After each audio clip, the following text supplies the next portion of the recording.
Dear friends, my name is Mohibullah Ansari और आज हम बेसिकली देखने वाले हैं पीएससी एग्जाम्स में पूछा जाता है उसमें क्या क्या टॉपिक्स हैं और उसको कैसे कवर अप करना है। ठीक है, तो इससे पहले जो लोग बाकी नॉर्मल ज्योग्राफी जो हर जगह कॉमन है, यूपी पीसीएस, बीपीएससी, यूपीएससी, जो सब में कॉमन है, आई होप अब आप लोग वो कवर कर चुके होंगे।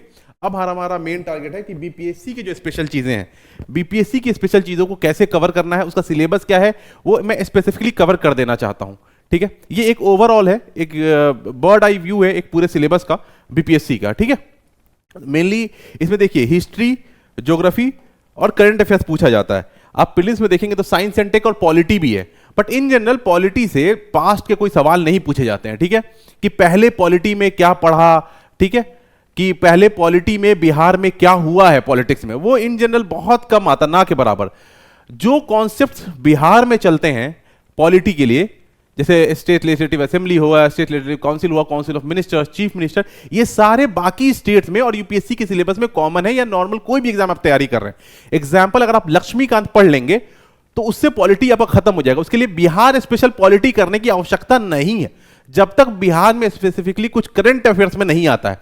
तो करंट अफेयर्स एक अलग पार्ट हो जाता है। उसी तरीके से साइंस एंड टेक में देखेंगे, मान लीजिए कोई इनोवेशन हुआ जो बिहार में हुआ, तो वो करंट अफेयर्स में आ जाएगा, बट पुराना कोई specifically Bihar special science and tech नहीं आता है। ठीक है, तो जो चीजें आती हैं जो बिहार स्पेशल होती है वही हम कवर करने जा रहे हैं, और वो देखेंगे क्या क्या सिलेबस है, उसको कवर कैसे करना है। तो सबसे पहले हम देखते हैं हिस्ट्री। ठीक है, हिस्ट्री में मॉडर्न, मिडिवियल और एशियंट, ये तीनों हैं, ये बिहार स्पेशल, क्योंकि बिहार की आप देखेंगे हिस्ट्री बहुत रिच है, तो इसलिए बिहार की इन जनरल जब बाकी एग्जाम में पूछे जाता है तो देखेंगे कि आप बिहार के लिए स्पेसिफिक क्वेश्चन बहुत सारे वहां भी पूछे जाते हैं। तो अगर आप यहां बिहार हिस्ट्री को अच्छे से प्रिपेयर कर लेते हैं तो वहां पर भी आपको हेल्प होगा, क्योंकि यहां पे भी मगध, मौर्यन सब चीजें हैं। तो देखिए, ये है मगध एम्पायर, बुद्धिज्म, जैनिज्म। मैं सिलेबस एक बार आपको बता देता हूं। जैनिज्म, मौर्य, गुप्ता, पाला, revolt of 1857, non cooperation movement, CDM, quit India movement, Champaran, Indigo, formation of Bihar. ठीक है, ये आप देखेंगे, ये सिलेबस जो है आपके नॉर्मल किसी और एग्जाम से डिफरेंट नहीं है, ये उन्हीं एग्जाम से बिल्कुल सिमिलर है, बट इसमें क्या है कि कुछ स्पेसिफिक क्वेश्चंस पूछे जा सकते हैं। जैसे बुद्धिज्म में आप देखेंगे बिहार स्पेसिफिक बहुत सारी चीजें हुई हैं। लॉर्ड बुद्धा का बहुत समय बिहार में गुजरा, बहुत इंपॉर्टेंट समय जो है बिहार में गुजरा है। उस इंपॉर्टेंट समय में कुछ ऐसी स्पेसिफिक चीजें हुई होंगी जो इन डेप्थ हुई होंगी। ठीक है, इन डेप्थ नॉलेज चाहिए उसके लिए, तो उस इन डेप्थ नॉलेज के लिए आपको बिहार का स्पेशल पढ़ना पड़ेगा। Same goes for Jainism. Magadh, जो कि आप किसी और एग्जाम के लिए आप ऊपर ऊपर मगध पढ़ सकते हैं या मौर्यन एम्पायर पढ़ सकते हैं, लेकिन क्योंकि आप बिहार का स्पेसिफिक एग्जाम दे रहे हैं और ये दोनों एम्पायर बिहार के स्पेसिफिक है, तो ये आपको पढ़ना पड़ेगा। इसके लिए आपको बिहार स्पेशल पढ़ना पड़ेगा। इवन पाला को अगर आप पढ़ेंगे, या गुप्ता पीरियड को फिर भी बाकी एग्जाम में थोड़ा सा डेप्थ में पढ़ाया जाता है, बट पाला एम्पायर को टच नहीं किया जाता है, उनके किंग्स के बारे में नहीं पढ़ाया जाता है, बट इस एग्जाम के लिए आपको वो अलग से पढ़ना पड़ेगा। ठीक है, वही रिवोल्ट ऑफ 1857 में आप देखेंगे कि आप अगर स्पेक्ट्रम पढ़ते हैं आप, या बिपिन चंद्र पढ़ते हैं, उसे बहुत बर्ड आई व्यू दिया होता है, क्योंकि बिहार में बहुत स्पेसिफिक चीजें हुई, आरा में बहुत ज्यादा कुछ हुआ। तो आरा में जो 1857 का रिवोल्ट हुआ उसको आपको स्पेसिफिक्स में पढ़ना पड़ेगा, इन डेप्थ थोड़ा सा पढ़ना पड़ेगा, ब्रॉड व्यू से काम नहीं चलेगा।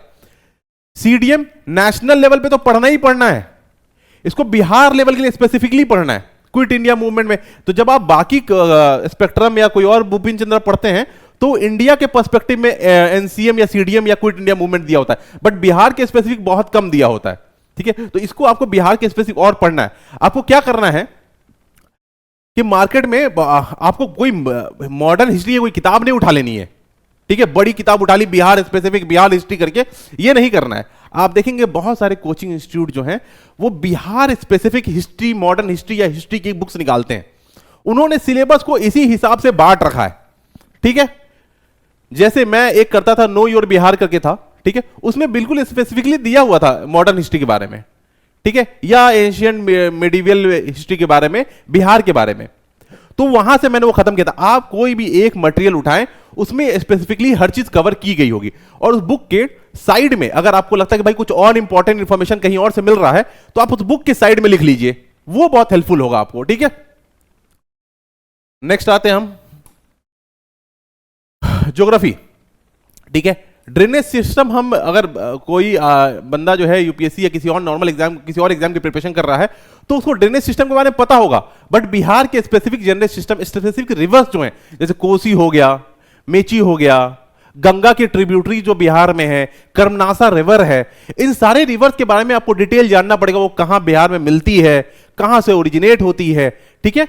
ये एक मैप स्ट्रक्चर आपको याद रखना पड़ेगा, ठीक है, ताकि आप जो है इन डेप्थ नॉलेज ज्योग्राफी में बिहार के स्पेसिफिक ले पाए, ठीक है। पूरा ज्योग्राफी उठा के नहीं पढ़ने लग जाना है। बस ये जो मैं टिक टॉपिक्स बता रहा हूं, जैसे drainage system, waterfall, forest, minerals, soil, agriculture and agriculture road map, ये नॉर्मल आप ज्योग्राफी की एनसीईआरटी में तो पढ़ेंगे ही पढ़ेंगे।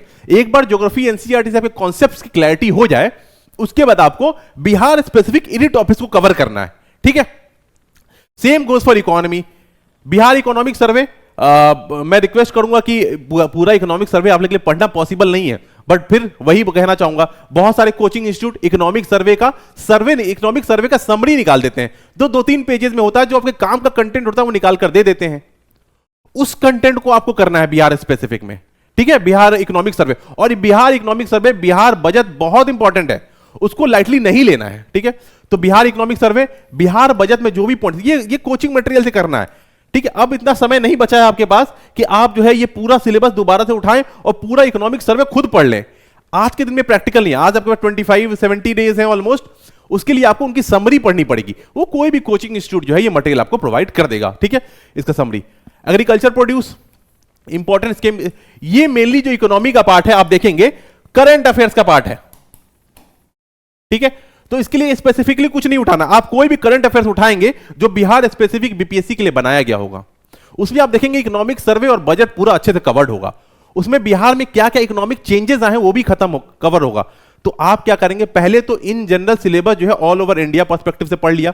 बस ये तीन टॉपिक जो हैं, इकोनॉमी, ज्योग्राफी, पॉलिटी, इसको स्पेसिफिकली आपको बिहार स्पेसिफिक देखना पड़ेगा। बाकी और सब में आप इग्नोर कर सकते हैं अभी। बाकी करंट अफेयर्स बच गया, ठीक है।